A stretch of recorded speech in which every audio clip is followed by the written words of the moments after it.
So I saw this in the news today, and I thought, in terms of gaming press, this would actually be quite a interesting story to go through. Not just for Final Fantasy 16, but also for Metacritic as a platform. So let's just go through it together. So Final Fantasy 16 is being review bombed as physical sales drop 74%. As the most recent mainline Final Fantasy game and newest PlayStation 5 exclusive, Square Enix and Sony no doubt have extremely high expectations to Final Fantasy. The game hasn't been out for a full week yet, so it's too soon to tell, but it sounds like it's had a successful launch in the UK at least, which is appropriate given the British voice cast. I've heard the voice performances, they're very good. I don't know necessarily if that would equate to good sale figures in the UK, but you know what, it won't exactly hurt. However, despite being number one in the week's sales charts, its physical sales seem to be very poor. In fact, they're 74% less than the last game, Final Fantasy 15, managed in its launch week back in 2016. However, this doesn't necessarily mean overall sales are worse than Final Fantasy 15, since digital sales take a larger portion of the pie every year, and yet they are not counted in the weekly sales chart. So, the low physical sales can likely be attributed to more people opting to buy the game digitally than in 2016. Furthermore, GameIndustry.biz's Christopher Dring reports that Final Fantasy 16's physical launch was still bigger than both Diablo 4's and Dead Island 2's. It does trail behind the likes of Legend of Zelda Tears of the Kingdom and Hogwarts Legacy, but then they're very mainstream friendly, and something like Diablo 4 is likely to see a larger number of average sales. And we've got the tweets from Chris Dring here. So, Final Fantasy 16 is number one this week in the UK, but as box launches go, it wasn't a particularly strong one. Physical sales are 74% lower than the launch week of Final Fantasy 15 in 2016. Obviously, digital is a much bigger component of sales today. That data comes later. The UK physical launch was bigger than Diablo 4's and Dead Island 2's, so I really wouldn't conclude anything from the boxed figures. It sits behind Resident Evil 4, Star Wars, Hogwarts, and Zelda in terms of week one box sales. It'll be interesting to see how Square Enix publicly responds to Final Fantasy 16 sales, as it was claimed the company wasn't happy with pre-order numbers, which were reportedly lower than Final Fantasy 15's. Okay, so before we get into the Metacritic stuff, I do just want to talk about this a little bit. I do think that Mr. Dring here and the Metro article in general have kind of hit the nail on the head, which is that just because physical sales are dropping off doesn't necessarily mean that sales as a whole are down. We are, for good or for ill, we are, in terms of the gaming landscape, moving beyond physical box copy sales. Whether or not you think that's a good thing is besides the point. I saw something about, I think they confirmed that Starfield won't be receiving a physical release at all. Or at least, when I say that, it won't be coming on a disc. I think you might be able to buy a box, but whether or not that box just has like a download code in it, I don't know. I think they're kind of skirting around one of the issues as well. And something I wanted to comment on is Square Enix are saying that they're not happy with the pre-order numbers for Final Fantasy 16. I think that's because it's being released as a console exclusive. I don't know about you. I don't fucking know anyone that owns a PS5, let alone me. I can't afford one. Not to mention that they're incredibly fucking scalped. And yeah, it seems to me that if you're going to release a game as an exclusive for a console, it would make more financial sense to either release it for a console that people actually have, or don't release it as an exclusive. Now, obviously, it's Final Fantasy. That's a very Sony-affiliated IP. I get why Sony would push for that to be a exclusive, but yeah, not many people buy Final Fantasy 16. Well, yes, because no one can play it. I mean, I'm like a lot of other people. I'm waiting for the PC port. I feel like if they had released it as a PlayStation exclusive and as a PC release, those sales numbers and those pre-order numbers would be significantly higher. Unfortunately, they're not going to do that. I'm personally very skeptical about console exclusives in general. I think they can only be bad for the industry. Unfortunately, console manufacturers really like them, so they're not going anywhere anytime soon. But yeah, we're getting into the Metacritic stuff now. So, although it's only the 22nd highest release of the year in terms of positive Metacritic scores from critics, the game is already being review bombed when it comes to user reviews. The positive user reviews still far outweigh the negative ones, 2,500 versus 647, but a quick scale through them shows many haven't been made in good faith. Final Fantasy 16 is a sore point for some long-time Final Fantasy fans who aren't thrilled with its darker tone and shift to real-time action. That's understandable. I'm not surprised that they're getting bad reviews from those people. I also don't blame those people for feeling unhappy with the game. You're taking a relatively lightly toned, and I'm saying, oh, 7's really dark. Well, no, but it's still super anime, you know, come on. Turn-based JRPG, and you've made it into what 16 is. It's a huge departure for the series. I feel it was a necessary departure for the series, especially given how 15 did. But I can understand some fans feeling left behind by that, and I don't necessarily think that those reviews they've left would be in bad faith. Now, is it because in Metacritic you can't say that our ideas of review scores are so skewed that everything has to be a 0 or a 10? That is something I think I will comment on, but yeah. Any valid negative reviews there are, though, are unfortunately drowned out by general complaints about what it doesn't do compared to previous Final Fantasy titles, as well as it being too easy and accusations of gaming media bias.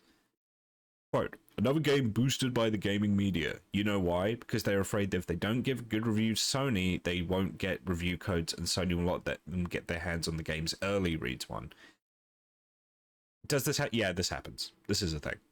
Now, I'd be interested to see if that guy is review bombing every game that comes out ever from a big publisher, or if it's just Final Fantasy. Another review describes Final Fantasy 16 as, quote, an easy action game for 5-year-olds who have to learn shapes and colors, and, quote, another nail in the franchise coffin. I would say to that guy, touch grass. That's fine. One review wishes it took more inspiration from Game of Thrones than it already does, incensed by its refusal to show full frontal nudity or drop the C word. Quote, Witcher did it tons. I don't really care either way. What bugs me is that this is more typical SE acting like children again. If you're going to take inspiration from something, then take it. Too scared to use the C word apparently too, end quote.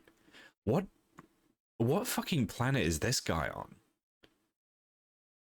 They're not dropping hard swears and slurs in a Final Fantasy game? I also hit that guy over touch grass. Weirdly, more than a few reviews say the game is fine, yet still scored a 0 out of 10, and we noticed that for a number of accounts, these reviews are the only ones they've written. So they made a Metacritic account just to leave a bad review for Final Fantasy 16. A couple of others have also come from users that scored other PlayStation exclusives 0 out of 10, but gave Xbox titles 10 out of 10 scores, which is equally telling. Metacritic did say a couple of months ago to implement a stricter vetting process, but this is mainly to prevent reviews that could be considered abusive and not just angry reviews in general. There's not much they could do once the game is already out, as opposed to preemptive negative reviews like the already infamous Starfield one. Yeah, so it looks like the gamers are having a little bit of a moment on this. My fear is that these bad faith negative reviews will be used as a catch-all negative response to any kind of shortcomings the game has. I personally think the game looks sick. I would very much love to play it. Unfortunately, I am physically unable to, so thank you for that, Sony. Yeah. Is it a 0? It's clearly not a 0 out of 10. Just in terms of a little side rant, I detest that the numerical scoring system is as skewed as it is. In terms of the gaming industry especially, I mean also for movies, but especially for gaming, people consider anything less than a 7 bad, which is weird. And a lot of people consider a 7 bad. You have to get like minimum an 8 out of 10, otherwise it's considered a bad game. That's not how scoring scales should work. In my head, 5 is average. And I've had people ask me, like, why do you, like, I've had people ask me for my opinions on games, and I've said like, oh yeah, the game is okay, I gave it a 6 out of 10, and people thought I hated it. It's like, well, no, the 6 is like above average. What are you talking about? But that's, you know, review score bloat is an entire conversation. So yeah, we'll kind of we'll address some of these claims, and then I think I'll actually look at some of the Metacritic reviews because I'm curious now.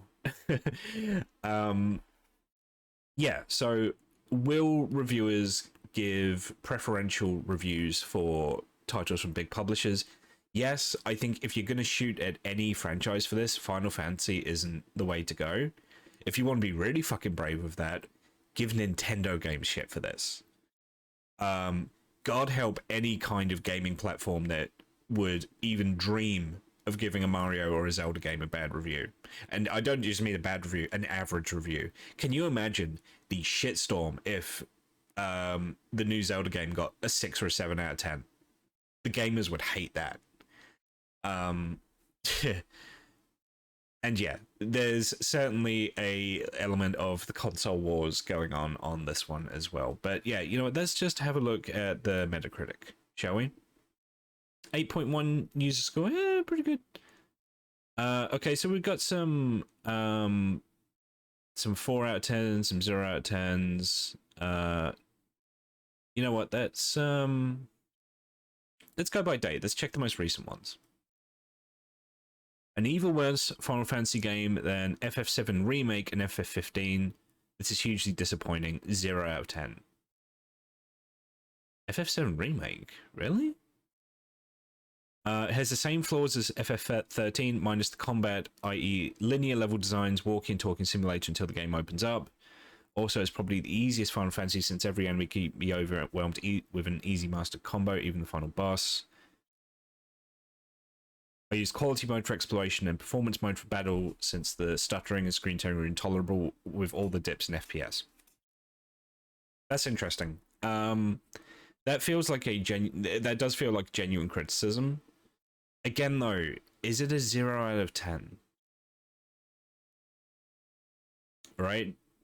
A 0 out of 10. Okay, so like in my mind, a 0 out of 10 is the ET game on Atari.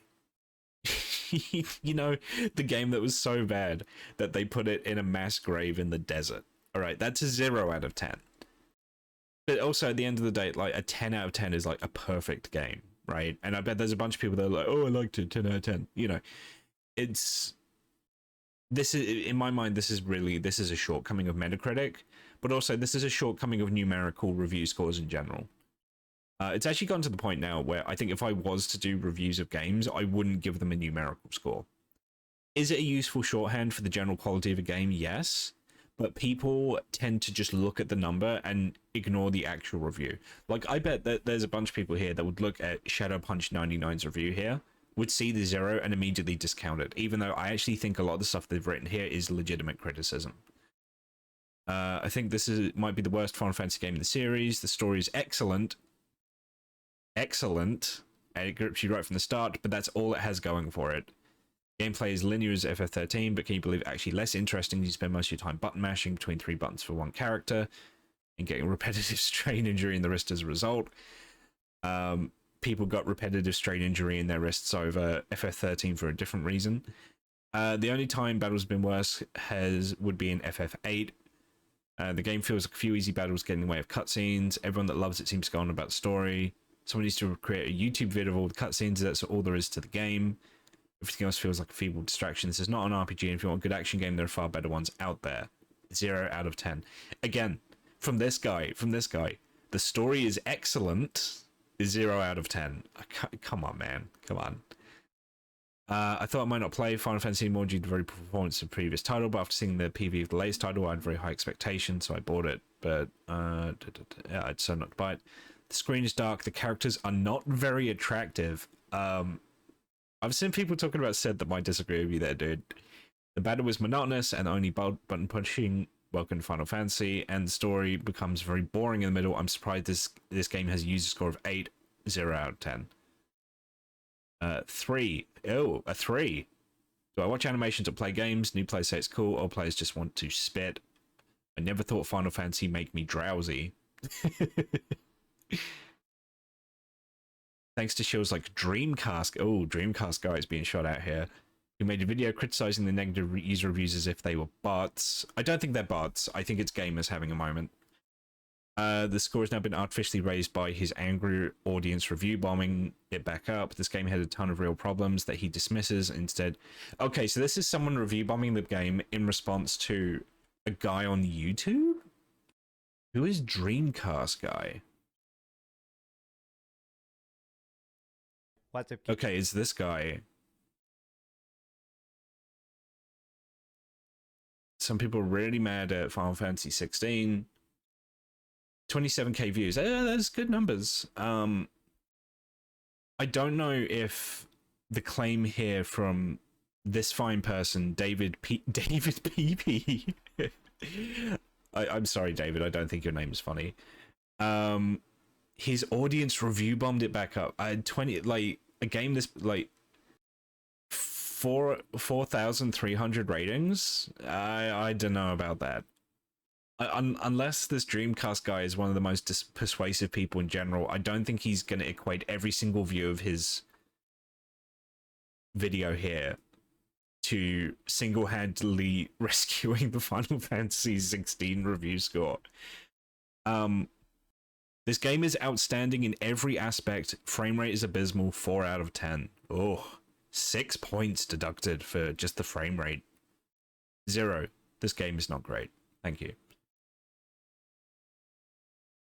Best game. I love all Final Fantasy's games in general, but this game has topped it. As a fan coming from Final Fantasy 14 game as well, this game does so much and fills a lot of your time with beautiful storytelling and heart-wrenching dialogue. It'll definitely be something you will love. Don't listen to the bad naysayers who just think one-mindedly. This game is worth a shot. 0 out of 10. You know, and on that note, I think I'm going to leave that there. So, does Final Fantasy 16 have problems? Yes, it does. I think it genuinely does. It looks like, aside from the usual gamer moments, the frame rate is a genuine issue for a lot of people. If you're getting dipped frame rates on a PlayStation 5 game, I'm not hopeful for the state that the PC release is going to be in. I'm actually a little concerned about that now. But that being said, there does seem to be a lot of bad faith arguments, and this very much seems to be the kind of the issue of user reviews here. The overwhelming majority of these are positive. I would actually be more interested to see the mixed ones. Yeah, mixed 6s, 7s. Again, 7 being mixed, really? Metacritic themselves say that 7 is mixed. 7's good. That's a good review. Like 7, 8, 9, 10. That's upper. Like for me, mixed is like 4 to 6. But yeah, people are just fucked up on review scores. So yeah, that's it. Pretty much on the Final Fantasy 16 Metacritic thing. I think that Sony saying that they're disappointed that people aren't. I think people saying that Sony are disappointed that the game's not selling better because you're selling it on a console that no one can afford or find. And yeah, it's. I think that's it from me on this one. What do you think about the Final Fantasy 16 response here? Are these people just being whiny? Do they have a legitimate point? Is the issue actually Metacritic rather than with the scorers? I think that might be more the case. I think it might be the kind of the culture that Metacritic is helping to foster here. I think Metacritic may start to be a victim of its own success in that regard. But tell me what you think. Let me know in the comments below. And until then, I hope you enjoy yourselves until the next one. Oh, and check out my Twitch channel, please. All right, see you.